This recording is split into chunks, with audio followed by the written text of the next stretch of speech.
let's move from the laughable exercise of impeaching Joe Biden to the laughable exercise of trying to defend Donald Trump's January 6th stuff. Ron Johnson, again, this guy is, in many respects, and I can understand why he'd be a little bit resentful, he had sole position of the title of the stupidest person in Congress. And as a senator, that's pretty impressive.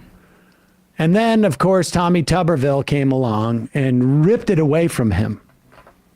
Here he is on CNN with Caitlin Collins. And again, it's as if like they didn't know they were going to be on TV. And it's not like Ron Johnson hasn't been going around saying this. Caitlin Collins is a former Daily Wire. Daily Caller. Daily Caller writer, right? Culture writer, yeah. And here she is, I guess, like just surprising Ron Johnson with just the most obvious of questions. To go, Senator, I do want to ask about this. Obviously, it's your home state. 10 Republicans who signed paperwork falsely claiming that Trump won there in the 2020 election have now agreed to withdraw that paperwork, acknowledge that Joe Biden did win the election, and also agree to not serve as an elector in the 2024 election or in any election where Trump is on the ballot. But there is one person who still serves, Robert Spindell, in a state agency that is responsible for administering elections and certifying the results. Do you think that he should resign from that, given the role he played in the fake elector scheme? No, again, there was an active court case. There are all kinds of irregularities in Wisconsin in the 2020 election. And in order to make sure that the case just wasn't determined to be moot, they had to have an alternate slate of electors, just like Democrats have done repeatedly in all kinds of different states. There was nothing untoward about what they did. There was nothing illegal about what they did. They were just an alternate slate of electors. They were going to court. They had $2.4 million on the line in damages if they lost this case at trial. That's why I know they've been harassed. But to say, you're saying that they I did realize nothing Democrats wrong? have used the civil courts to harass these poor individuals. It's unfortunate. It's a travesty. But that's what Democrats do. They view politics as a blood sport. It was unfortunate.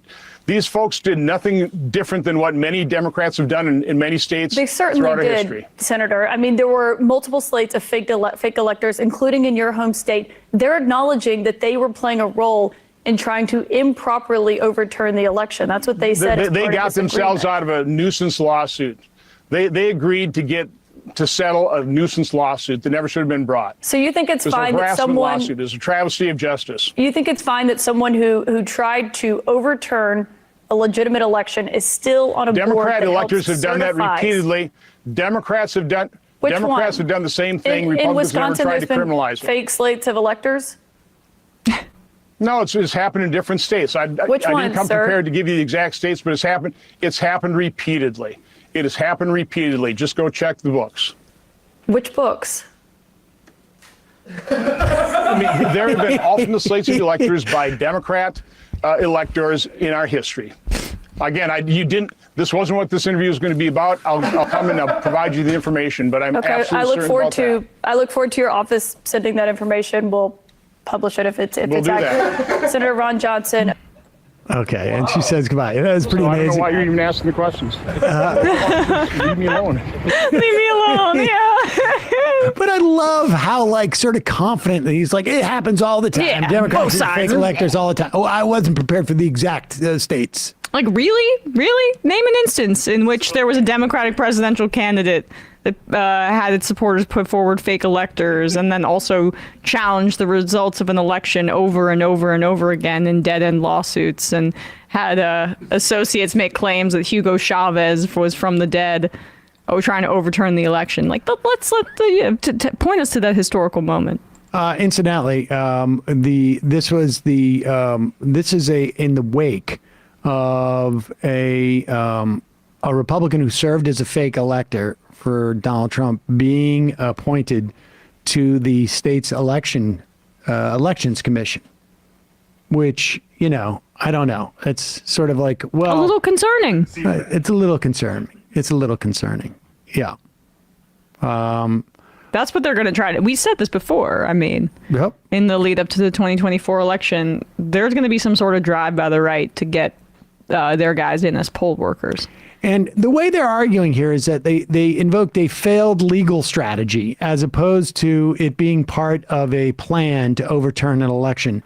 But I remind you that there are, we've got all of these, the supposed failed legal strategy was debunked almost in real time as essentially the sinister plot to overturn the election was taking place, whether that was in Georgia, whether it was in claiming that, a server in Germany had been used and that election companies were fraudulent. And I'll remind you, Fox News was in on this. They were doing their part.